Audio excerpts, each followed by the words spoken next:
ಎಲ್ರಿಗೂ ನಮಸ್ಕಾರ. Sound clarity ಇದ್ದರೆ ದಯವಿಟ್ಟು ಒಂದು ಸಿಗ್ನಲ್ ಕೊಟ್ಬಿಡಿ, ಥಮ್ಸ್ ಅಪ್ ಮಾಡಿ, ಸೌಂಡ್ ಕ್ಲಿಯರ್ ಇದೆ ಅಂಥೇಳಿ.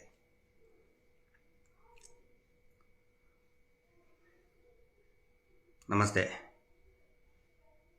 ಎಲ್ರಿಗೂ ನಮಸ್ತೆ. ದಯವಿಟ್ಟು ಒಂದು ಥಮ್ಸ್ ಅಪ್ ಮಾಡಿ. ಸೌಂಡು ಕ್ಲಿಯರಿಟಿ ಇದೆಯಾ? ಸೌಂಡ್ ಕ್ಲಿಯರ್ ಇದೆಯಾ? ಓಕೆ.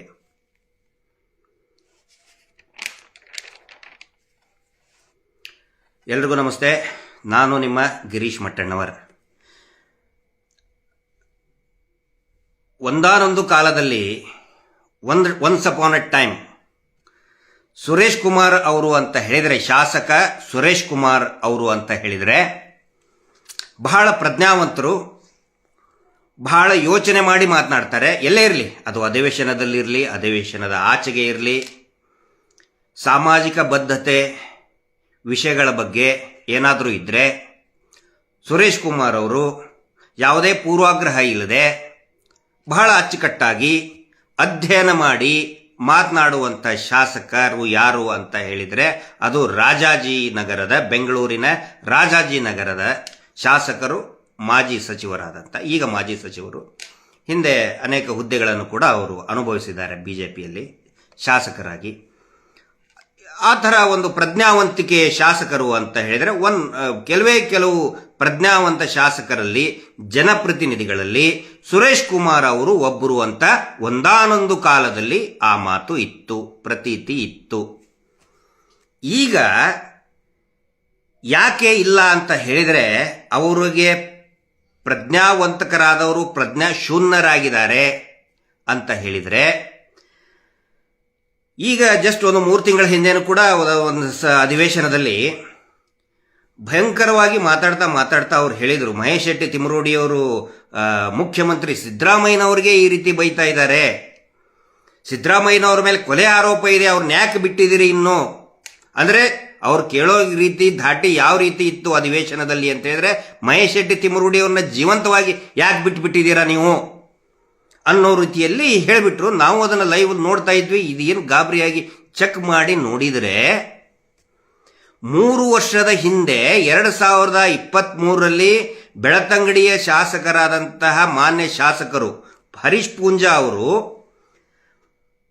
ಸಿದ್ದರಾಮಯ್ಯನವರಿಗೆ ಟೀಕೆ ಮಾಡಿದ್ದನ್ನ, ಸಿದ್ದರಾಮಯ್ಯನವರ ಮೇಲೆ ಆರೋಪ ಮಾಡಿದ್ದನ್ನ, ಈ ಡಿ ಗ್ಯಾಂಗ್, ನಕಲಿ ದೇವಮಾನವನ ನಕಲಿ ಗ್ಯಾಂಗ್ ಕಟ್ಟು ಪೇಸ್ಟು ಎಡಿಟ್ ಮಾಡಿದಂತಹ ವಿಡಿಯೋವನ್ನು ನೋಡಿ, ಮಾರ್ಫ್ಡ್ ವಿಡಿಯೋವನ್ನು ನೋಡಿದಂತಹ ಶಾಸಕ ಸುರೇಶ್ ಕುಮಾರ್ ಅವರಿಗೆ ಮೈಯಲ್ಲಿ ದೇವರು ಬಂದಂಗಾಗಿ, ಅಯ್ಯೋ ಸಿಎಂ ಸಿದ್ದರಾಮಯ್ಯನವರಿಗೆ ಹಿಂಗಾಗ್ತಾ ಇದ್ದಾರೆ, ಜನಸಾಮಾನ್ಯರ ಪರಿಸ್ಥಿತಿ ಏನು ಅಂತೇಳಿ ಒಂದು ಮಾರ್ಫ್ಡ್ ನಕಲಿ ವಿಡಿಯೋ ನೋಡಿ ಮಹೇಶ್ ಶೆಟ್ಟಿ ತಿಮರೋಡಿ ಅವರನ್ನ ಟೀಕೆ ಮಾಡಿ, ಅದು ಯಾರನ್ನ? ಆ ಕಳಂಕಿತ ಕುಟುಂಬವನ್ನ ರಕ್ಷಣೆ ಮಾಡುವ ನೆಪದಲ್ಲಿ ಮಹೇಶ್ ಶೆಟ್ಟಿ ತಿಮರೋಡಿ ಅವ್ರನ್ನ ಅರೆಸ್ಟ್ ಮಾಡಬೇಕು. ಅರ್ರೆ ಅವಾಗ ಅನ್ಕೊಂಡೆ ನಾನು, ಇದು ನಾವು ಕಂಡಂತಹ ಸುರೇಶ್ ಕುಮಾರ್ ಅವರು ಅಲ್ಲ. ಸುರೇಶ್ ಕುಮಾರ್ ಅವರ ಬಗ್ಗೆ ಅತಿ ಹೆಚ್ಚು ಅಭಿಮಾನ ಪಕ್ಷದಲ್ಲಿ ಹೊಂದಿದ್ದಂಥವನು ನಾನು. ಒಂದಾನೊಂದು ಕಾಲದಲ್ಲಿ, ಒನ್ಸ್ ಅಪಾನ್ ಎ ಟೈಮ್, ಪಾದಯಾತ್ರೆ ಮಾಡಬೇಕಾದ್ರೆ ಅವರ ಸರಳತೆ, ಜನರಿಗೆ ಸ್ಪಂದನೆ ಮಾಡಬೇಕಾದ್ರೆ ಪ್ರಚಾರ ಇಲ್ಲದೆ ಅವರು ಮಾಡ್ತಾ ಇರುವಂಥ ಸ್ಪಂದನೆ, ಒಂದಾನೊಂದು ಕಾಲದಲ್ಲಿ. ಈಗ ಒನ್ಸ್ ಅಗೇನ್ ಅದೇ ಸುರೇಶ್ ಕುಮಾರ್ ಅವರು ನಿನ್ನೆ ವಿಧಾನಸಭೆಯ ಅಧಿವೇಶನದಲ್ಲಿ ಧರ್ಮಸ್ಥಳ ಪ್ರಕರಣದ ಬಗ್ಗೆ ಒನ್ಸ್ ಅಗೇನ್ ಯಾವುದೇ ಆಧಾರವಿಲ್ಲದೆ ಕೆಲವೊಂದಿಷ್ಟು ಮಾತುಗಳನ್ನಾಡಿದ್ದಾರೆ, ಪ್ರಶ್ನೆಗಳನ್ನು ಕೇಳಿದ್ದಾರೆ. ನಮ್ಮನ್ನ ಗುರಿಯಾಗಿಟ್ಕೊಂಡು ಉತ್ತರ ಕೊಡಲೇಬೇಕು. ಯಾಕಂತ ಹೇಳಿದ್ರೆ ನಮಗೆ ವೇದಿಕೆ ಬೇರೆ, ಟಿವಿ ಚಾನಲ್ ವೇದಿಕೆ ಎಲ್ಲ, ಟಿವಿ ಚಾನಲ್ ಎಲ್ಲ ಅವ್ರ ಪರವಾಗಿನೇ, ಯಾರು ಆಮೇಲೆ ನಾವು ಕೂಡ ಹೋಗೋದನೂ ಇಲ್ಲ. ಬೇರೆ ವೇದಿಕೆಯಲ್ಲಿ, ದೊಡ್ಡ ದೊಡ್ಡ ವೇದಿಕೆಯಲ್ಲೆಲ್ಲ ಇವರು ಶಾಸಕರು ಇರ್ತಾರೆ, ಅಧಿವೇಶನದಲ್ಲಿ ಕೂಡ ಇವರು ಶಾಸಕರು, ಆದರೂ ಕೂಡ ನಾವು ಉತ್ತರ ಕೊಡಲೇಬೇಕು. ಸೊ ಅವರು ಏನು ಹೇಳಿದ್ರು ಮತ್ತೆ ಅದಕ್ಕೆ ವಾಸ್ತವತೆ ಏನಿದೆ ಸಾರ್ವಜನಿಕರ ಮುಂದೆ ನಾನು ಅದನ್ನು ವಿವರಣೆ ಕೊಡ್ತಾ ಹೋಗ್ತಾ ಇದ್ದೀನಿ. ನಿನ್ನೆ ಅವರು ಹೇಳಿದರು ಏನಂತ ಹೇಳಿದರೆ, ದಕ್ಷಿಣ ಕನ್ನಡ ಪೊಲೀಸರು ಸಶಕ್ತರಾಗಿದ್ದಾರೆ ಅಂತ ಗುಂಡೂರಾವ್ ಅವರು, ದಿನೇಶ್ ಗುಂಡೂರಾವ್ ಅವರು ಹೇಳಿದ್ರು, ಎಲ್ಲರೂ ಹೇಳಿದ್ರು. ಆದರೂ ಕೂಡ SIT ಮಾಡಿದ್ರು. ಯಾಕೆ ಮಾಡಬೇಕಾಗಿತ್ತು? ಓಕೆ, ನಾವು ಒಪ್ಕೊಂಡ್ವಿ ಅಂತ.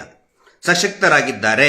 ದಕ್ಷಿಣ ಕನ್ನಡ ಜಿಲ್ಲಾ ಪೊಲೀಸರು, ವಿಶೇಷವಾಗಿ ಬೆಳ್ತಂಗಡಿ ಪೊಲೀಸರು ಏನಾದರೂ ಸಶಕ್ತರಾಗಿದ್ರೆ ಇಷ್ಟೊತ್ತಿನವರೆಗೆ ಸುರೇಶ್ ಕುಮಾರ್ ಅವರೇ, ಮಾನ್ಯ ಸುರೇಶ್ ಕುಮಾರ್ ಅವರೇ, ಇಷ್ಟೊತ್ತಿನವರೆಗೆ ಈ ಕಳಂಕಿತ ಕುಟುಂಬದ ಕೊಲೆಗಡಕರು ಜೈಲಲ್ಲಿ ಕಂಬಿ ಎಣಿಸ್ತಾ ಇದ್ದಿದ್ರು ಅಥವಾ ಗಲ್ಲಿಗೆ ಏರಿಸ್ತಾ ಇದ್ರು, ಸಶಕ್ತರಾಗಿದ್ದರೆ.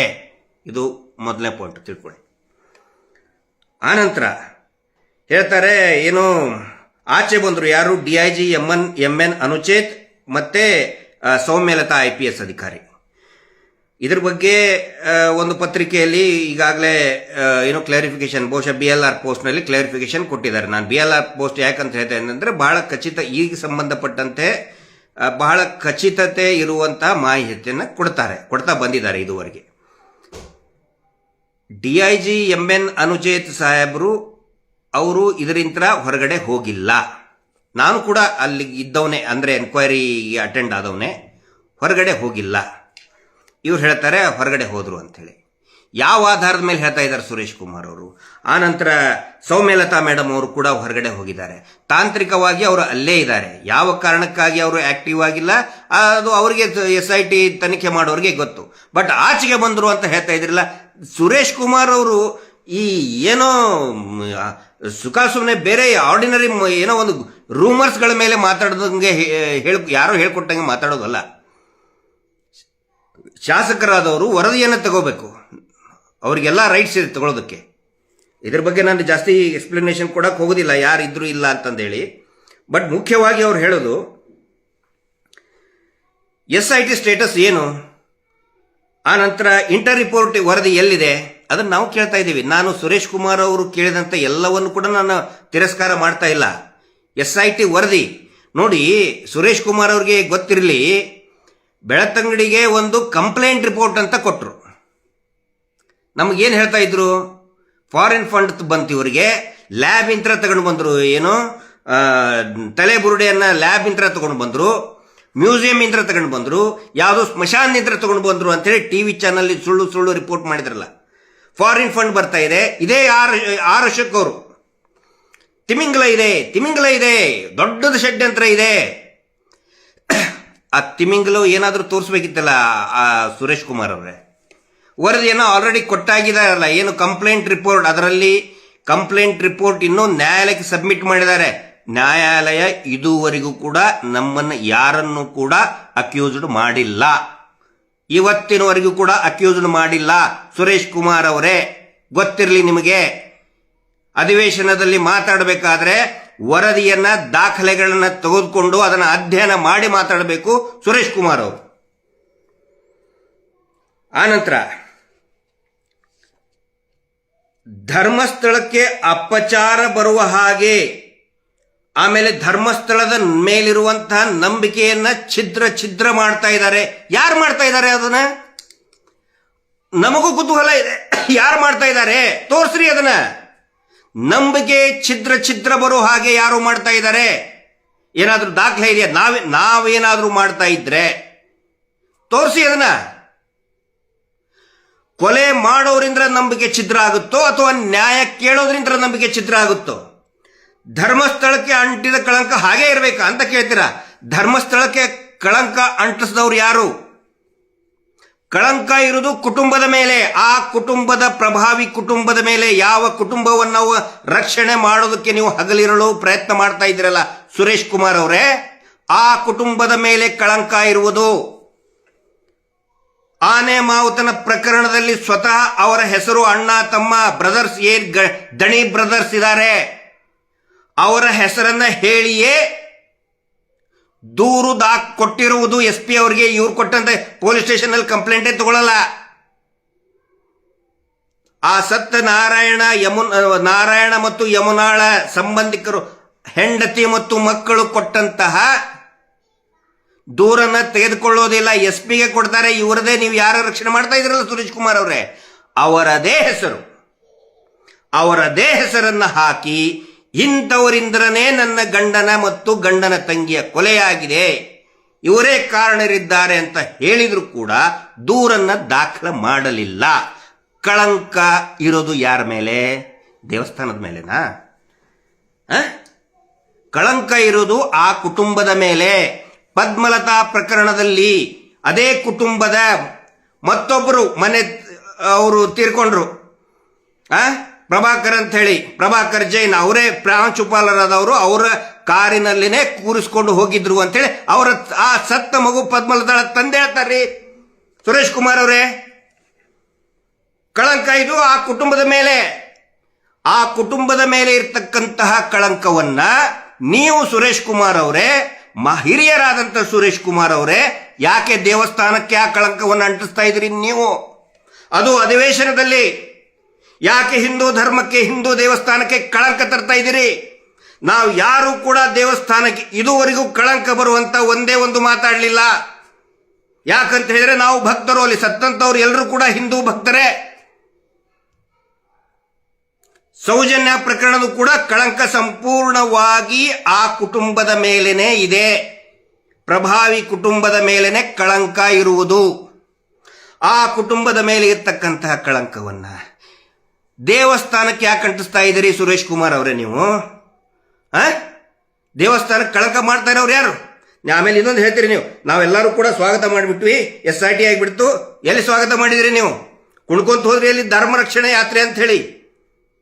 ಯಾವ ಧರ್ಮ ರೀ? ಅಲ್ಲಿ ಸತ್ತು, ಅತ್ಯಾಚಾರ ಆಗಿ ಸತ್ತು ಇನ್ನೂ ಅನೇಕ ಹೆಣಗಳು ಬಿದ್ದಿದೆ ಲಾಜಿಂಗ್ ನಲ್ಲಿ. ಕ್ರೈಮ್ ನಂಬರ್ 111/2009,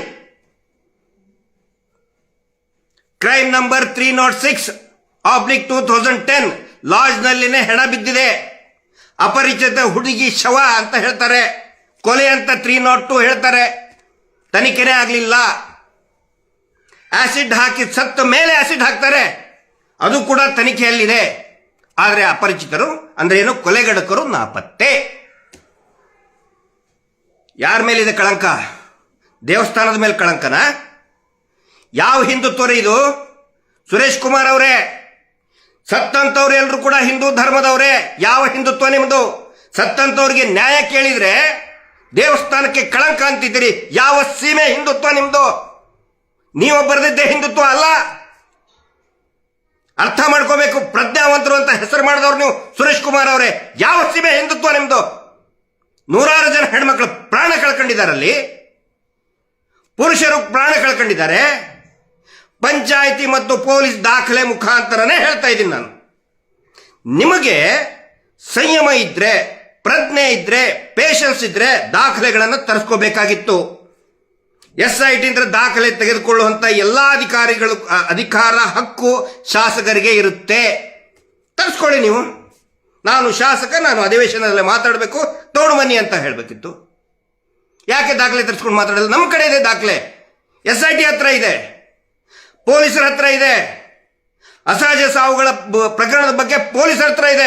ತರಿಸ್ಕೊಂಡು ಅಧಿವೇಶನದಲ್ಲಿ ಹಿಡ್ಕೊಂಡು ಮಾತಾಡಬೇಕಿತ್ತು ನೀವು.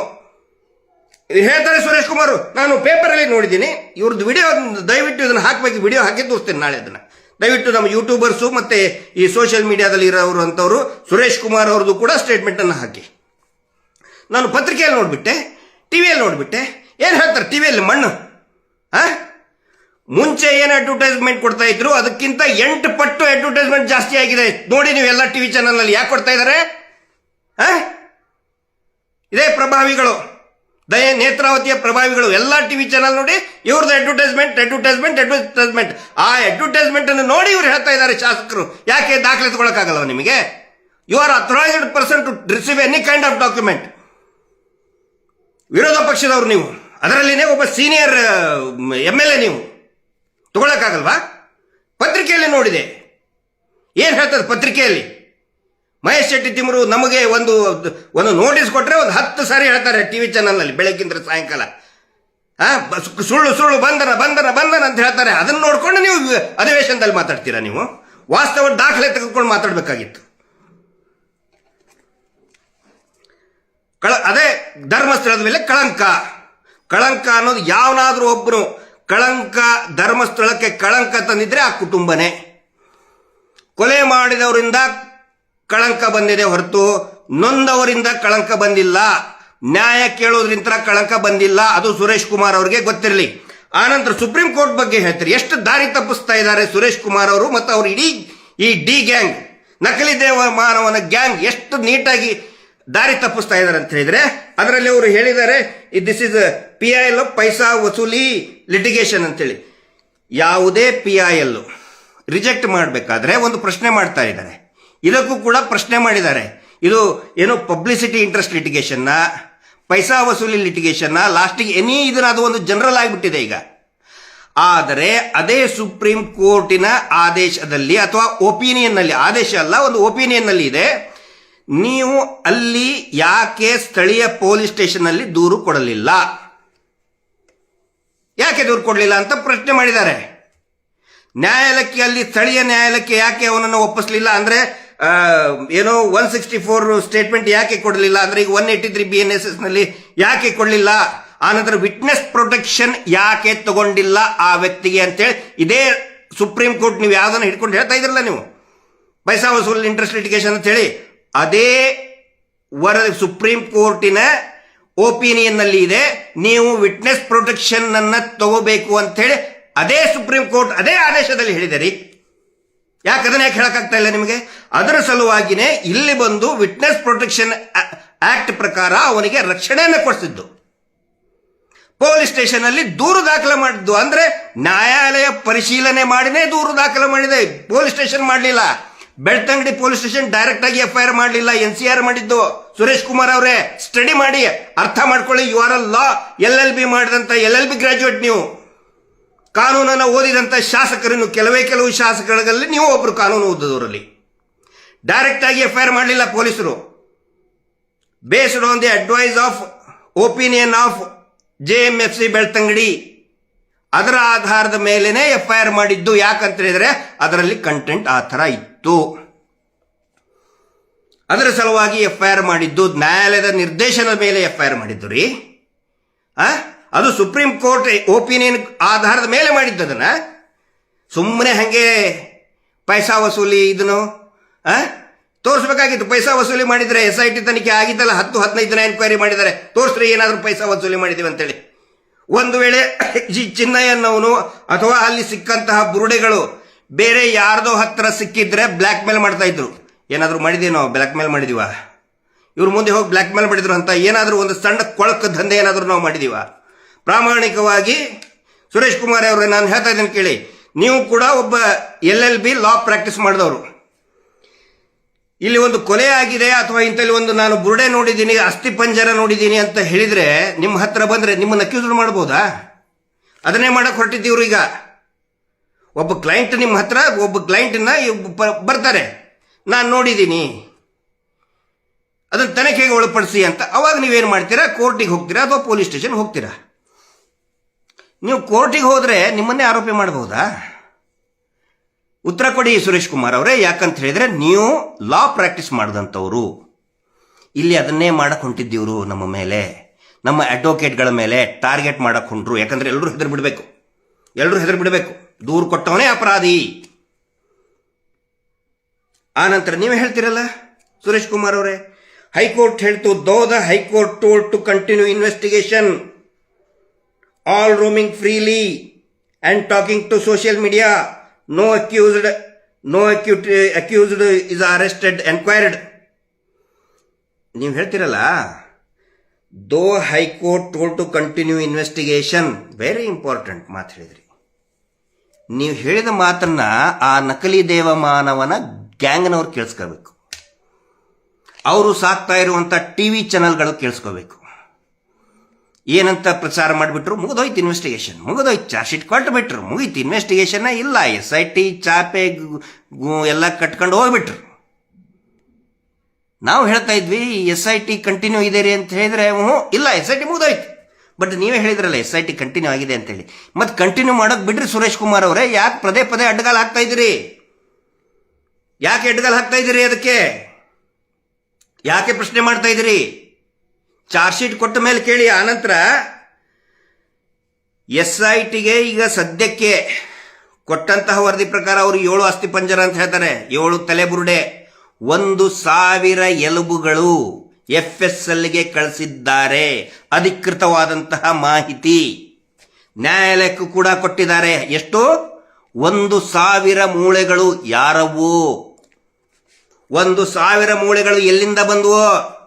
FSL ಕೊಟ್ಟಿದ್ದಾರೆ. ಅದು ಮೂಳೆಗಳು ಸುರೇಶ್ ಕುಮಾರ್ ಅವರೇ, ಮಿಠಾಯಿ ಅಲ್ಲ, ಜಲೇಬಿ ಅಲ್ಲ. ಜಿಲೇಬಿ ಕಳಿಸಿಲ್ಲ FSLಗೆ. 1,000 ಮೂಳೆಗಳು. ಯಾರು? ನಿಮ್ಮ ಕ್ಷೇತ್ರದ ರಾಜಾಜಿನಗರ ಕ್ಷೇತ್ರದವರು ಇರಬಹುದು. ಯಾರಿಗ್ ಗೊತ್ತು? ನೀವು ಶಾಸಕರು ಏನು ಮಾಡಬೇಕಾಗಿತ್ತು? ನೀವು ಹೇಳ್ತೀರಲ್ಲ, ಸೊ ಫ್ರೀ ಆನಂತರ ಅಕ್ಯೂಸ್ಡ್ ರೋಮಿಂಗ್ ಫ್ರೀಲಿ. ಎಸ್, ನಾವು ಒಪ್ಕೊಳ್ತೀವಿ. ಆರೋಪಿಗಳನ್ನ ಇನ್ನೂ ಅರೆಸ್ಟ್ ಮಾಡಿಲ್ಲ. ಎಸ್, ನಾವು ಅದನ್ನೇ ಕೇಳ್ತಾ ಇದ್ದೀವಿ. ಯಾಕೆ ಅರೆಸ್ಟ್ ಮಾಡಲಿಲ್ಲ?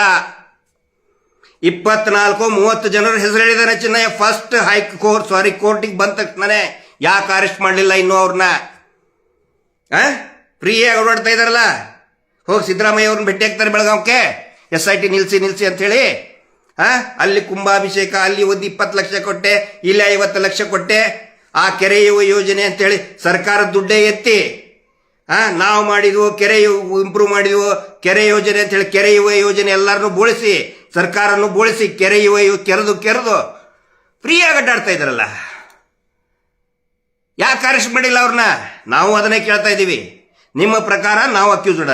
ನಾವು ಆ ವ್ಯಕ್ತಿಗೆ ರಕ್ಷಣೆ ಕೊಟ್ಟು, ವಿಟ್ನೆಸ್ ಪ್ರೊಟೆಕ್ಷನ್ ಆಕ್ಟ್ ನಲ್ಲಿ ಅವನಿಗೆ ರಕ್ಷಣೆ ಕೊಡಿಸಿ, ಆಶ್ರಯ ಕೊಡಿಸಿ, ನ್ಯಾಯಾಲಯಕ್ಕೆ ಕರ್ಕೊಂಡು, ಹಂಗಿತ್ತಂದ್ರೆ ನೀವು ಎಷ್ಟೋ ಇದ್ರ ಕೇಸ್ಗಳನ್ನ ಅಟೆಂಡ್ ಮಾಡಿರ್ತೀರಿ. ನಿಮ್ಮನ್ನು ಅರೆಸ್ಟ್ ಮಾಡ್ಬೋದಾಗಿತ್ತಲ್ಲ, ನಿಮ್ಮನ್ನು ಅಕ್ಯೂಸ್ಡ್ ಮಾಡ್ಬೇಕಲ್ರಿ. ಅಡ್ವೊಕೇಟ್ ಏನಾದ್ರು ಅಕ್ಯೂಸ್ಡ್ ಮಾಡ್ತಾರಾ? ಅಥವಾ ಆ ಪ್ರೊಟೆಕ್ಷನ್ ಕೊಟ್ಟಂತವ್ರನ್ನ, ಸಾಕ್ಷಿಯನ್ನ ಪ್ರೊಟೆಕ್ಷನ್ ಕೊಟ್ಟಂತವ್ರಿಗೆ ಅಕ್ಯೂಸ್ಡ್ ಮಾಡ್ತಾರಾ? ಅಥವಾ ಕೊಂದಂತವ್ರನ್ನ ಅಕ್ಯೂಸ್ಡ್ ಮಾಡ್ಬೇಕು?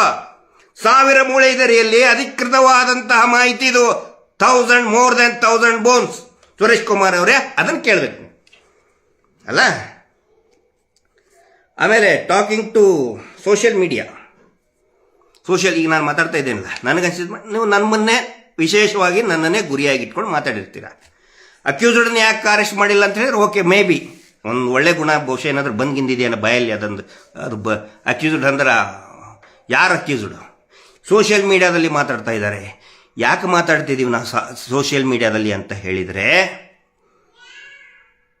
ನಿಮ್ಮಂತಹ ಶಾಸಕರು ಪ್ರಭಾವಿಗಳ ಪರವಾಗಿ ಮಾತಾಡ್ತಾ ಇದ್ದಾರಲ್ಲ ಅಧಿವೇಶನದಲ್ಲಿ ಅಥವಾ ಸಭೆಗಳಲ್ಲಿ, ನಿಮ್ಮ ಮೇಲೆ ನಂಬಿಕೆ ಜನರು ಆರಿಸಿದ್ದು ನಿಮ್ಮನ್ನ. ಆ ಪ್ರಭಾವಿ ಆರಿಸಿದ್ದಲ್ಲ, ಆ ಪ್ರಭಾವಿ ನಿಮ್ಮನ್ನ MLA ಮಾಡಿದ್ದಲ್ಲ, ಜನಸಾಮಾನ್ಯರು ನಿಮ್ಮನ್ನ ಆಯ್ಕೆ ಮಾಡಿದ್ದು. ಯಾವ ಶಾಸಕರನ್ನ ಜನಸಾಮಾನ್ಯರು ನಮ್ಮ ಧ್ವನಿಯನ್ನ ಎತ್ತಿ ಹಿಡಿತಾರೆ ಅಂತ ನಂಬಿಕೆ ಇಟ್ಕೊಂಡು ಮತ ಹಾಕಿ ವಿಧಾನಸಭೆಗೆ ಕಳಿಸಿದ ಮೇಲೆ ನಿಮ್ಮಂಥವರು ಪ್ರಭಾವಿಗಳನ್ನು ರಕ್ಷಣೆ ಮಾಡೋದಕ್ಕೆ ಮಾತಾಡ್ತಿರಲ್ಲ. ಹೀಗಾಗಿ ನಮ್ಮಂಥವ್ರು ಸಾಮಾನ್ಯರು ಮಾತಾಡಬೇಕಾಗುತ್ತೆ. ಅದರ ಸಲುವಾಗಿ ನಾವು ಮಾತಾಡ್ತಾ ಇದ್ದೀವಿ. ನಮಗೇನು ತೆವಲಿಲ್ಲ ಸುರೇಶ್ ಕುಮಾರ್ ಅವರೇ ಮಾತಾಡಬೇಕು ಅಂಥೇಳಿ. ನೀವು ಒಂದು ವೇಳೆ ಕೊಂದವರ ಪರವಾಗಿ ಮಾತಾಡಿದ್ರೆ ನೀವೇನು ಮಾಡಬೇಕಾಗಿತ್ತು ಗೊತ್ತಾ? ಕಳಂಕ, ಧರ್ಮಸ್ಥಳಕ್ಕೆ ಕಳಂಕ ಹಂಗೆ ಅಟ್ಕೋಬೇಕಾ ಅಂತ ಕೇಳ್ತಿರಲ್ಲ. ಆ ಪುತ್ತೂರಿನಲ್ಲಿ BJPಯದೇ ಅಧ್ಯಕ್ಷನ ಮಗ ಪಾಪ ಒಂದು ಹುಡುಗಿಯನ್ನ ಬಸರು ಮಾಡಿ ಗರ್ಭಿಣಿ ಮಾಡಿ ಪಾಪ ಅದು ಮದುವೆ ಆಗಿ ಅಂತ ಗೋಗರ್ದ್ರು ಕೂಡ, ಪಂಚಾಯತಿಯಾಗಿ ಎಲ್ಲರೂ ಮದುವೆ ಮಾಡ್ರಿ ಅಂತ ಕೇಳಿದ್ರು ಕೂಡ ಆ ಹೆಣ್ಣು ಮಗು ಮದುವೆ ಆಗ್ಲಾರ್ದನೆ, ತಂದೆ ಇಲ್ಲದನೇ ಜನ್ಮ ಕೊಡ್ತಲ್ರಿ ಆ ಹೆಣ್ಮಗಳು. ಆ ಹೆಣ್ಮಗಳು ಇನ್ನೂ ಕಳಂಕ ಇಟ್ಕೊಂಡು ಅಡ್ಡಾಡ್ಬೇಕಾ ಅಂತ ಕೇಳಬೇಕಾಗಿತ್ತು. ನೀವು ಕೇಳಲ್ಲ. ಹೇಳೋದಕ್ಕೆ ಹಿಂದೂ ನಾಯಕರು ಅಂತ ಹೇಳಕತ್ತೀರಿ ನೀವು. ಹಿಂದೂ ನಾಯಕರು ಅಂತ ಬೊಗಳೆ ಬಿಡೋನು ಯಾವನು ಮಾತಾಡ್ತಾ ಇಲ್ಲ ಆ ವಿಷಯದ ಬಗ್ಗೆ. ಸತ್ತಂತವ್ರು ಎಲ್ಲರೂ ಕೂಡ ಹಿಂದೂ ಹೆಣ್ಮಕ್ಕಳಲ್ಲೇ, ನೀವು ಯಾರು ಮಾತಾಡ್ತಾ ಇಲ್ಲ. ಅದರ ಸಲುವಾಗಿ ಸೋಷಿಯಲ್ ಮೀಡಿಯಾದಲ್ಲಿ ಮಾತಾಡ್ತಾ ಇದ್ದೀವಿ. ಸುರೇಶ್ ಕುಮಾರ್ ಅವರೇ, ಯಾಕೆ ಜನ್ಜಿ ಇವತ್ತು ಉಗ್ರವಾಗಿದ್ದಾರೆ? ಕಂಡಲ್ಲಿ ಜಗತ್ತಿನ ಬೇರೆ ಬೇರೆ ಭಾಗಗಳಲ್ಲಿ ಜನ್ಜಿ ಜನರೇಷನ್ ಎದ್ದು ನಿಂತಿದೆ ಅಂತ ಹೇಳಿದ್ರೆ, ಯಾರು ಜನಸಾಮಾನ್ಯರ ಪರವಾಗಿ ಮಾತಾಡಬೇಕು, ಯಾರು ಅಸಹಾಯಕರ ಪರವಾಗಿ ಧ್ವನಿಯಾಗಬೇಕು, ಅವರೆಲ್ಲ ಕರಪ್ಟ್ ಆಗಿದಾರಲ್ಲ, ಅವರೆಲ್ಲ ಏನು ಪ್ರಭಾವಿಗಳ ಪರವಾಗಿನೇ ಮಾತಾಡ್ತಾ ಇದ್ದಾರೆ. ಅದರ ಸಲುವಾಗಿ ಇವತ್ತು ಜನ್ಜಿ ಜನರೇಷನ್ ಎದ್ದು ನಿಂತಾ ಇದೆ. ನೀವು ಜನ್ಜಿ ಜನರೇಷನ್ಗೆ ಪ್ರವೋಕ್ ಮಾಡ್ತಾ ಇದ್ದೀರಾ ಸುರೇಶ್ ಕುಮಾರ್ ಅವರೇ. ನೀವು ನಿಜವಾಗ್ಲೂ ನಿಮಗೆ ಮಾನವೀಯತೆ ಇದ್ರೆ, ಕಾಳಜಿ ಇದ್ರೆ, ಅಲ್ಲಿ ಸತ್ತಂತಹ 100 ಹೆಣ್ಣು ಮಕ್ಕಳ ಬಗ್ಗೆ ಮೀಟರ್ ಬಡ್ಡಿ ದಂಧೆಯಿಂದ ಸಾಯ್ತಾ ಇರುವಂತ, ಪ್ರತಿನಿತ್ಯ ಸಾಯ್ತಾ ಇರುವಂತ ಇದೇ ಧರ್ಮಸ್ಥಳ ಸಂಘದಿಂದ ಮೀಟರ್ ಬಡ್ಡಿ ದಂಧೆಯಿಂದ ಪ್ರತಿದಿನ ಮೊನ್ನೆ ಒಂದು ವಾರ ಬೈಲಹೊಂಗಲದಲ್ಲಿ ಗೋಡೆ ಮೇಲೆ ವಯಸ್ಸಾದಂತ ಹೆಣ್ಮಗಳು ಇವರದೇ ಕಿರುಕುಳ ತಾಳಲಾರದೆ, ನೀವು ಯಾರ ರಕ್ಷಣೆ ಮಾಡ್ತಾ ಇದ್ದೀರಲ್ಲ ಅವರದೇ ಕಿರುಕುಳ ತಾಳಲಾರದೆ ಗೋಡೆ ಮೇಲೆ ಡೆತ್ ನೋಟಲ್ಲಿ ಚೀಟಿ ಅಲ್ಲಲ್ಲ, ಗೋಡೆ ಮೇಲೆ ಬರಹ ಬರೆದು ಸಾವಿಗೆ ಶರಣಾಗಿದ್ದಾಳೆ ಹೆಣ್ಮಕ್ಕಳು. ಊರೇ ಬಿಟ್ಟು ಹೋಗಿದ್ದಾರೆ. ನನ್ನಂತವ್ರ ಪರವಾಗಿ ಮಾತಾಡ್ಬೇಕು ಸುರೇಶ್ ಕುಮಾರ್, ನನ್ನಂತವ್ರ ಪರವಾಗಿ ಮಾತಾಡಬೇಕು. ಕೊಂದಂತವ್ರ ಪರವಾಗಿ ನೀವು ಮಾತಾಡ್ತಿರಲ್ಲ, ಅದ್ರ ಸಲುವಾಗಿ ಸೋಷಿಯಲ್ ಮೀಡಿಯಾದಲ್ಲಿ ನಮ್ಮಂತವ್ರು ಸಾಮಾನ್ಯರು ಮಾತಾಡ್ತೀವಿ. ನಾವು ನಿಮಗೇನು ಚುಚ್ಚುತ್ತೈತೆ? ಕಚ್ಚಾ ಕಚ್ಚಾ ಕಚ್ಚಾ ನಿಮಗೇನು ಚುಚ್ಚುತ್ತೈತೆ ನಾವು ಮಾತಾಡಿದ್ರೆ? ನೀವು ಮಾತಾಡಿದ್ರೆ ನಾವ್ಯಾಕೆ ಮಾತಾಡಬೇಕಿತ್ತು ಸೋಷಿಯಲ್ ಮೀಡಿಯಾದಲ್ಲಿ? ನೀವು ಅಧಿವೇಶನದಲ್ಲಿ ನಿಂತ್ಕೊಂಡು ಕೊಂದವರಿಗೆ ಶಿಕ್ಷೆ ಆಗಲಿ ಅಂತ ಹೇಳಿ ಒಂದು ಮಾತು ಕೇಳಕ್ ಒಂದು ಮಾತು ಬರಲಿಲ್ಲ ನಿಮ್ಗೆ ಇದುವರೆಗೂ ಕೂಡ. ಆನೆ ಮಾವತನ ಕೊಲೆಯಾಗಿ ಡಬಲ್ ಮರ್ಡರ್ ಆಗಿ ಅದು ಕೂಡ 13 ವರ್ಷ ಆಯ್ತು, ಒಂದು ಮಾತು ಬರಲಿಲ್ಲ. ಸೌಜನ್ಯ ಕೊಲೆಯಾಗಿ 13 ವರ್ಷ ಆಯ್ತು. ಸುರೇಶ್ ಕುಮಾರ್ ಅವರೇ, ನಿಮ್ಮ ಕ್ಷೇತ್ರದಲ್ಲಿ ಒಕ್ಕಲಿಗರಿಲ್ವಾ? ವೇದವಲ್ಲಿ ಲಿಂಗಾಯತರು ನಿಮ್ಮ ಕ್ಷೇತ್ರದಲ್ಲಿ ಲಿಂಗಾಯತರು ಇಲ್ವಾ? ಸಾಫಲ್ಯ ಲಿಂಗಾಯತರು ಇಲ್ವಾ ನಿಮ್ಮ ಕ್ಷೇತ್ರದಲ್ಲಿ? ಲಿಂಗಾಯತರು ಇಲ್ವಾ? ಪದ್ಮಲದ ಬ್ಯಾಕ್ವರ್ಡ್ ಕ್ಲಾಸ್ನವರು ನಿಮ್ಮ ಕ್ಷೇತ್ರದಲ್ಲಿ ಬ್ಯಾಕ್ವರ್ಡ್ ಇಲ್ವಾ? ಬೇರೆಯವರು ಯಾರ್ದು ಬೇಕಿಲ್ವಾ? ಧರ್ಮಸ್ಥಳದಲ್ಲಿ ಇನ್ನೂ ಒಂದು ಹೆಜ್ಜೆ ಮುಂದೆ ಹೋಗಿ ಹೇಳ್ತೇನೆ, ಮುಂಚೆ ಇದ್ದಿದ್ದೆಲ್ಲ ಬ್ರಾಹ್ಮಣರೇ, ಸ್ಥಾನಿಕ ಬ್ರಾಹ್ಮಣರಿಗೆ ಇತಿಹಾಸ ನೋಡಿ, ನೀವು ಇತಿಹಾಸ ಓದಿ. ನೀವು ಬ್ರಾಹ್ಮಣರನ್ನೇ ಕೊಂದು ಓಡಿಸಿದವರು. ಕೃಷ್ಣ ಭಟ್ರದ ಕಥೆ ಇದೆ ನೋಡಿ, ಕೇಳಿ. ಕೃಷ್ಣ ಭಟ್ರನ್ನ ಹೆಂಗೆ ಕೊಂದ್ರು ಇವರು, ವಿಷ ಕೊಟ್ಟು ಹೆಂಗೆ ತಂದ್ರು ಅಂತೇಳಿ. ನೀವು ಬ್ರಾಹ್ಮಣರಲ್ವಾ? ನಿಮಗೆ ನ್ಯಾಯ ಬೇಕಾಗಿಲ್ವಾ? ನಾ ಜಾತಿ ಯಾಕೆ ತರ್ತಾ ಇದ್ದೀನಿ ಅಂತ ಹೇಳಿದ್ರೆ, ರಾಜಕೀಯ ಕ್ಷೇತ್ರ MLA ಅಂತ ಹೇಳಿದ್ರೆ ಚುನಾವಣೆಯಲ್ಲಿ ಜಾತಿಯನ್ನ ಇಟ್ಕೊಂಡೇ ನೀವು ಲೆಕ್ಕಾಚಾರ ಹಾಕೋದು, ಚುನಾವಣೆ ಮಾಡೋದು. ಅದರ ಸಲುವಾಗಿ ನಾನು ಕೇಳ್ತಾ ಇದ್ದೀನಿ, ಯಾಕೆ ಒಕ್ಕಲಿಗರು ಓಟ್ ಬೇಡ ಸುರೇಶ್ ಕುಮಾರ್ ಅವರೇ? ನಿಮಗೇನಾದ್ರೂ ಪ್ರಜ್ಞೆ ಇದ್ರೆ ನೀವು ಹೇಳಬೇಕಾಗಿತ್ತು, ಧರ್ಮಸ್ಥಳದಲ್ಲಿ ಇಷ್ಟು ಜನ ಕಾಣೆಯಾಗಿದ್ದಾರೆ, ಇಷ್ಟು ಅಪರಿಚಿತ ತಲೆಬುರುಡೆಗಳು ಸಿಕ್ಕಿದೆ. ನಮ್ಮ ಕ್ಷೇತ್ರದಲ್ಲಿ ಯಾರಾದರೂ ಕಾಣೆಯಾಗಿದ್ದಲ್ಲಿ, ರಾಜಾಜಿನಗರದಲ್ಲಿ ಕಾಣೆಯಾಗಿದ್ದಲ್ಲಿ ದಯವಿಟ್ಟು ನನಗೆ ಬಂದು ಮಾಹಿತಿ ಕೊಡಿ, ನಾನು SITಗೆ ಹೇಳಿ ತನಿಖೆ ಮಾಡ್ತೀನಿ ಅಂತ ಹೇಳಿದ್ರೆ ಅವಾಗ ಶಾಬಾಷ್ ಸುರೇಶ್ ಕುಮಾರ್ ವೆರಿ ಗುಡ್ ಅಂತ ಎಲ್ಲರೂ ಹೆಮ್ಮೆಯಿಂದ ಹೇಳ್ತಾ ಇದ್ರು ನಿಮಗೆ. ಅದು ಬಿಟ್ಟು ಆ ಕೊಲೆಗಡಕರನ್ನ, ಆ ಮೀಟರ್ ಬಡ್ಡಿ ದಂಧೆ ಮಾಡೋರ ಪರವಾಗಿ ನಿಂತ್ಕೊಂಡು ಮಾತಾಡ್ತಿರಲ್ಲ, ನಿಮಗೆ ಯಾವ ಸೀಮೆ ಹಿಂದುತ್ವ ರೀ ನಿಮ್ದು? ಯಾವ ಸೀಮೆ ಲೀಡರ್ ನೀವು? ಶೇಮ್. ಗಡಿಪಾರು ಆಗಿ ಆ ವ್ಯಕ್ತಿ, ಆದಂಥ ವ್ಯಕ್ತಿ ಚಳ್ಳೆ ಹಣ್ಣು ತಿನ್ನಿಸ್ತಾ ಇದ್ದಾನೆ ಪೊಲೀಸರಿಗೆ. ಇವತ್ತು 11 ಗಂಟೆ 12 ಗಂಟೆಗೆ ಅವರಿಗೆ 2ನೇ ಸಾರಿ ಹೈಕೋರ್ಟಲ್ಲಿ ರಿಲೀಫ್ ಸಿಕ್ಕಿದೆ. ಯಾರಿಗೆ? ಆ ವ್ಯಕ್ತಿ ಅಂತ ಹೇಳಿದ್ರಲ್ಲ, ಯಾಕೆ ನಾಚಿಕೆನಾ ಹೆಸರು ತಗೊಳಕ್ಕೆ? ಮಹೇಶ್ ಶೆಟ್ಟಿ ತಿಮರೋಡಿ, ಹಿಂದುತ್ವದ ನಾಯಕ, ನೈಜ ನಾಯಕ. ಸುರೇಶ್ ಕುಮಾರ್ ಅವರ ನಿಮ್ಮ ಮನೆಯಲ್ಲೂ ಕೂಡ RSS ಸಂಸ್ಥಾಪಕರ ಫೋಟೋ ಇರ್ಲಿಕ್ಕಿಲ್ಲ. ನಾನು ನೋಡಿಲ್ಲ, 2-3 ಸರಿ ಬಂದಿದ್ದೀನಿ ಆತ್ಮೀಯರಾಗಿದ್ದಾಗ. ನಿಮ್ಮ ಮನೆಯಲ್ಲೂ ಕೂಡ ಸಂಘದ ಹಿರಿಯರ ಫೋಟೋ ಇರಲಿಕ್ಕಿಲ್ಲ. ಆದರೆ ಮಹೇಶ್ ಶೆಟ್ಟಿ ತಿಮರೋಡಿ ಅವರ ಮನೆಯಲ್ಲಿ ಇವತ್ತಿಗೂ ಕೂಡ ಎಂಟ್ರನ್ಸ್ಗೆ ದೊಡ್ಡ ಹಾಲಲ್ಲಿನೇ ಸಾಲ್ಕ ಸಂಘದ ಪ್ರಮುಖರ ಹೆಸರು ಫೋಟೋ ಹಾಕೊಂಡಿದ್ದಾರೆ. ಅವ್ರ ಹೆಸರು ತಗೊಳಕ್ಕೆ ಯಾಕ್ರಿ ನಾಚಿಕೆ ನಿಮಗೆ ಸುರೇಶ್ ಕುಮಾರ್ ಅವರೇ? ಮಹೇಶ್ ಶೆಟ್ಟಿ ತಿಮರೋಡಿ ಅವರ ಹೆಸರು ತಗೊಳಕ್ ನಾಚಿಕೆನಾ? ಯಾವ BJP ಶಾಸಕರ ಮನೆಯಲ್ಲಿ ಸಂಘದ ಸಂಸ್ಥಾಪಕರು, ಆನಂತರ ನಿರಂತರ 3-4 ಸರಸಂಘ ಚಾಲಕರ ಫೋಟೋ ಯಾವ BJP ನಾಯಕನ ಮನೆಯಲ್ಲಿದೆ? ಆ ರೆಡ್ಡಿ ಜನಾರ್ದನ್ ರೆಡ್ಡಿ ಮನೆಯಲ್ಲಿದೆಯಾ? ರೀಲ್ಸ್ ಮಾಡ್ತಾರೆ ಕರಿ ಟೋಪಿ ಹಾಕೊಂಡು, ಇದೆಯಾ? ಯಾವ ನಾಯಕರ ಮನೆಯಲ್ಲಿದೆ?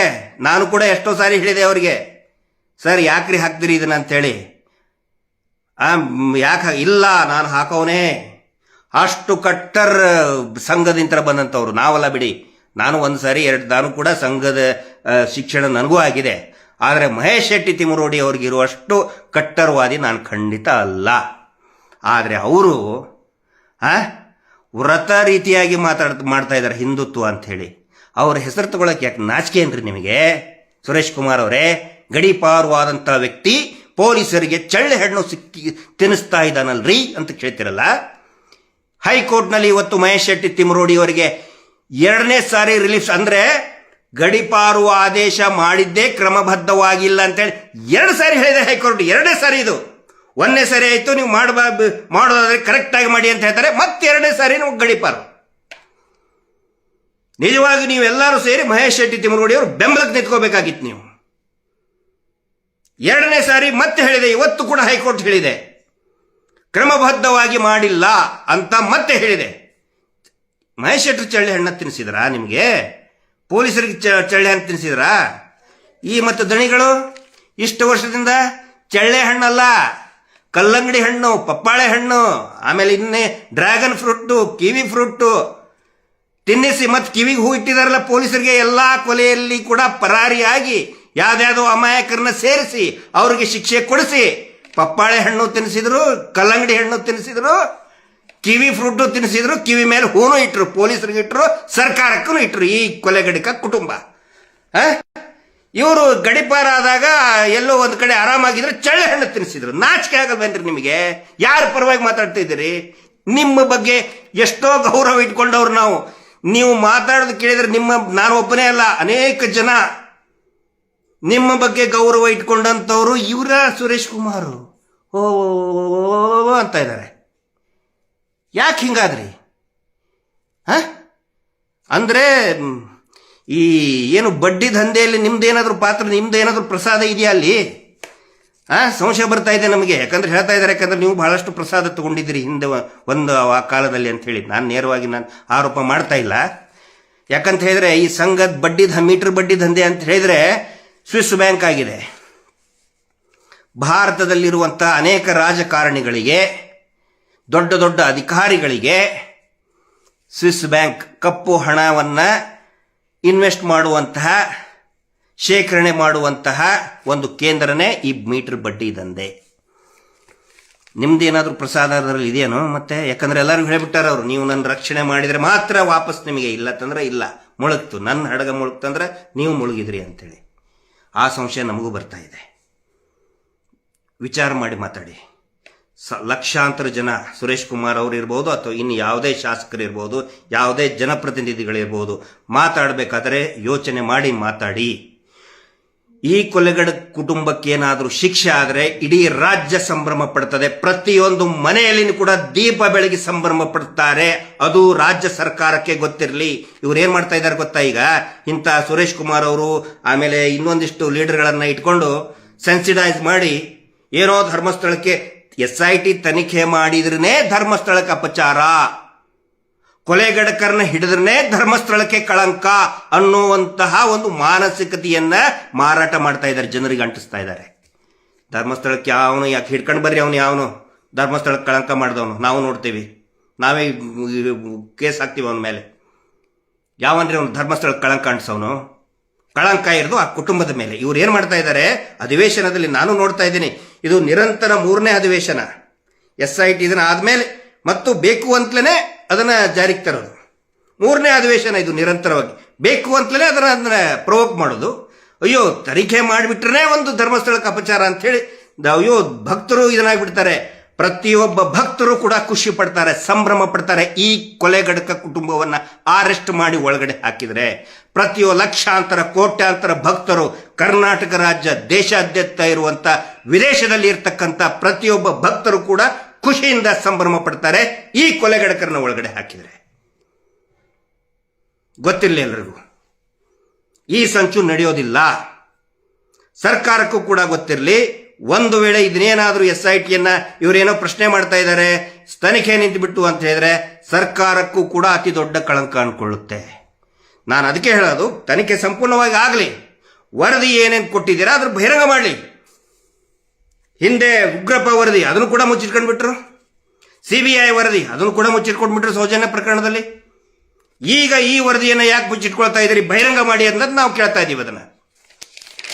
ಮತ್ತೊಂದು ಪ್ರಮುಖವಾಗಿ, ಈಗ ಇವರು ಏನು ಪ್ರಭಾವಿಗಳಿದಾರಲ್ಲ, ಬಡ್ಡಿ ಪೂಜ್ಯರು, IDBI ಬ್ಯಾಂಕಿದ ಡೈರೆಕ್ಟರ್ ಕೂಡ ಆಗಿದ್ರು. ಆ ಥರ ಆಗುವಂಥ ಪ್ರಯೋಜನ ಇದೆಯಾ ಗೊತ್ತಿಲ್ಲ. ಒಂದು ಕ್ಷೇತ್ರದ ದೇವಸ್ಥಾನದ ಧರ್ಮಾಧಿಕಾರಿಯಾಗಿ, ಫೈನಾನ್ಸ್ ಬಿಸ್ನೆಸ್ನ ಡೈರೆಕ್ಟರ್ ಆಗಿ ಬರ್ತಾ ಇದೆ. ಅಲ್ಲಿ LICದು ಕೂಡ ಸ್ಟೇಕ್ ಇತ್ತು, LICದಲ್ಲಿ ಕೂಡ ಪಾತ್ರ ಇದೆ ಅಂತೇಳಿ ರಾಜ್ಯದ ಉದ್ದಗಲಕ್ಕೂ including Kasaragod district of Kerala ರಾಜ್ಯದ ಕಾಸರಗೋಡನ್ನು ಒಳಗೊಂಡು ಎಲ್ಲೆಲ್ಲಿ ಇವರು LIC ಪಾಲಿಸಿ ಅಂತೇಳಿ ದುಡ್ಡು ಎತ್ತಿದ್ದಾರೆ, ಎಲ್ಲ ಫೇಕ್ LIC ಪಾಲಿಸಿಗಳನ್ನೇ ಕೊಟ್ಟಿದ್ದಾರೆ. ಆ ನಂತರ ಪ್ರೈವೇಟ್ LICಗಳನ್ನು SBIನಿಂದ ಏನು LIC ಮಾಡಿಸಿದ್ದೀವಿ ಎಲ್ಲವೂ ಕೂಡ ಫೇಕ್, ದೊಡ್ಡ ಗೋಲ್ಮಾಲ್. ಇವರೇ ಡೈರೆಕ್ಟರ್ ಆದಂಥವರು, ಬಡ್ಡಿ ಪೂಜ್ಯರೇ. ಈಗ ಒಂದೊಂದಾಗಿ ಹೊರಗಡೆ ಬರ್ತಾ ಇದೆ. ನಾವು ಸುಮ್ಮನೆ ಕೂತ್ಕೊಳ್ಳಲ್ಲ, ಎಲ್ಲ ಹೊರಗಡೆ ತೆಗಿತಾ ಇದ್ದೀವಿ. LIC ಫೇಕ್, ಜನಸಾಮಾನ್ಯರಿಗೆ LIC ಮಾಡಿಸಿದ್ದೀನಿ, ಇನ್ಶೂರೆನ್ಸ್ ಮಾಡಿಸಿದ್ದೀನಿ ಅಂಥೇಳಿ ರಕ್ತ ಹೀರದಂಗೆ ಅವ್ರ ಕಡೆ ಅಂತ ದುಡ್ಡು ವಸೂಲಿ ಮಾಡಿ ಮಾಡಿ ಯಾವನಿಗೂ LIC ಮಾಡಿಸೇ ಇಲ್ಲ. ಕೊಟ್ಟರು ಕೂಡ ಕೊಟ್ಟಿ LICಯನ್ನೇ ಕೊಟ್ಟಿದ್ದಾರೆ. ಕೊಟ್ಟಿ ಫೇಕ್ ಜಾಲಿ ನೋಟ್ ಹೆಂಗಿರ್ತದಲ್ಲ ಹಂಗೆ ಜಾಲಿ LIC ಕೊಟ್ಟಿದ್ದಾರೆ. ಎರಡ ಮಾಡಿದ್ದು ಇಂಥವ್ರು. ಅದನ್ನು ಇವರು ಮಾಡೋದು ನಿರಂತರವಾಗಿ ಇದನ್ನೇ ಮಾಡ್ತಾ ಬಂದರು. ಈಗ ಹಾಕೋದಕ್ಕೆ ಶಾಸಕರಂಥವ್ರನ್ನ ಅಧಿವೇಶನದಲ್ಲಿ ಮಾತಾಡಿಸಿದ್ಬಿಟ್ರೆ ಇವರು ಪವಿತ್ರರಾಗಿ ಬಿಡಬೇಕು. ಇವರು ಕಳಂಕಿತರಲ್ಲ. ನ್ಯಾಯ ಕೇಳುವವರು ಕಳಂಕಿತರಲ್ಲ. ನ್ಯಾಯ ಕೇಳುವವರು ನಿಜವಾದ ಧರ್ಮ ರಕ್ಷಣೆ ಮಾಡ್ತಾ ಇರುವಂಥವರು, ಕೊಲೆಗಡಕರನ್ನ ರಕ್ಷಣೆ ಮಾಡುವಂಥವರೇ ಕಳಂಕಿತರು. ದೇವಸ್ಥಾನದ ಚುಕ್ಕಾಣಿ ಹಿಡಿದಂತಹ ಕುಟುಂಬದ ಮೇಲೆ ಕಳಂಕ ಇದ್ದರೆ ಅದು ದೇವಸ್ಥಾನಕ್ಕೆ ಕಳಂಕ ಖಂಡಿತ ಅಲ್ಲ.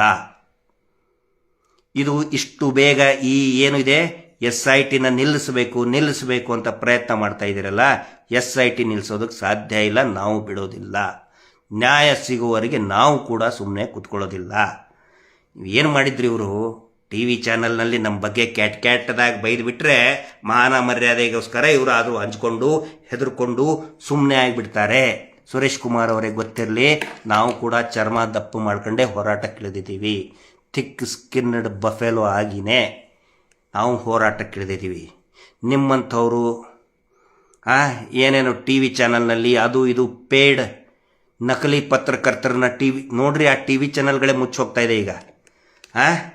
ಸೌಜನ್ಯ ಹೋರಾಟದ ವಿರುದ್ಧ ಮಾತಾಡಿದಂತಹ TV ಚಾನಲ್ಗಳೇ ಇವತ್ತು ಮುಚ್ಚಿ ಹೋಗುವಂಥ ಏನು ಸಂಪಾದನೆ ಮಾಡಿದಂತಹ ಸಂಪಾದಕಿಯರನ್ನೇ ಹೊರದಬ್ಬಿದ್ದಾರೆ. ಆ TV ಚಾನಲ್ಗಳೇ ಹೋಗ್ತಾ ಇದೆ. ಸುರೇಶ್ ಕುಮಾರ್ ಅವರೇ, ದಯವಿಟ್ಟು ಮಾತಾಡಬೇಕಾದ್ರೆ ಅರ್ಥಗರ್ಭಿತವಾಗಿ ಮಾತಾಡಿ, ಇಲ್ಲ ಅಂತಂದರೆ ಸುಮ್ಮನೆ ಕೂತ್ಕೊಂಡ್ಬಿಡಿ. ತಮ್ಮೆಲ್ಲರ ಒಂದು ಸಹಕಾರ, ಎಲ್ಲ ಜನಸಾಮಾನ್ಯರ ಸಹಕಾರ ಈ ಒಂದು ಹೋರಾಟಕ್ಕೆ ಇರಲಿ. ಮತ್ತು ಈ ನಾನು ಮಾತಾಡಿದ್ದನ್ನು ಯಾರು ಬೇಕಾದರೂ ಕೂಡ without any copyright restrictions ಇದನ್ನು ಪ್ರಸಾರ ಮಾಡಬಹುದು. ಯಾವುದೇ ರಿಸ್ಟ್ರಿಕ್ಷನ್ಸ್ ಇಲ್ಲ. ದಯವಿಟ್ಟು ಜಾಗೃತರಾಗಿರಿ. ಎಲ್ಲ ಜನಸಾಮಾನ್ಯರಿಗೂ ನಾನು ವಿನಂತಿ ಮಾಡ್ಕೊಳ್ತಾ ಇದ್ದೀನಿ. ದಯವಿಟ್ಟು ಯೂಟ್ಯೂಬ್ಗಳಿಗೆ ಬೆಂಬಲ ಕೊಡಿ. ಸತ್ಯವನ್ನು ಹೇಳುವಂತಹ, ವಿಶ್ಲೇಷಣೆ ಮಾಡುವಂತಹ ಯೂಟ್ಯೂಬ್ಗಳಿಗೆ ಮತ್ತು ಸ್ಥಳೀಯ ಪತ್ರಿಕೆಗಳಿಗೆ, ಚಿಕ್ಕ ಚಿಕ್ಕ ಪತ್ರಿಕೆಗಳಿಗೆ, ವೆಬ್ ಪೇಪರ್ಗಳಿಗೆ ದಯವಿಟ್ಟು ಬೆಂಬಲವನ್ನು ಕೊಡಿ ಅಂತ ಹೇಳ್ತಾ, ಸೌಜನ್ಯ ಹೋರಾಟದಲ್ಲಿ ಎಲ್ಲರೂ ಕೂಡ ಪಾಲ್ಗೊಳ್ಳಿ ಅಂತ ಹೇಳ್ತಾ ಈ ಲೈವನ್ನು ಮುಗಿಸ್ತಾ ಇದ್ದೀನಿ. Justice for Soujanya. ನಮಸ್ತೆ.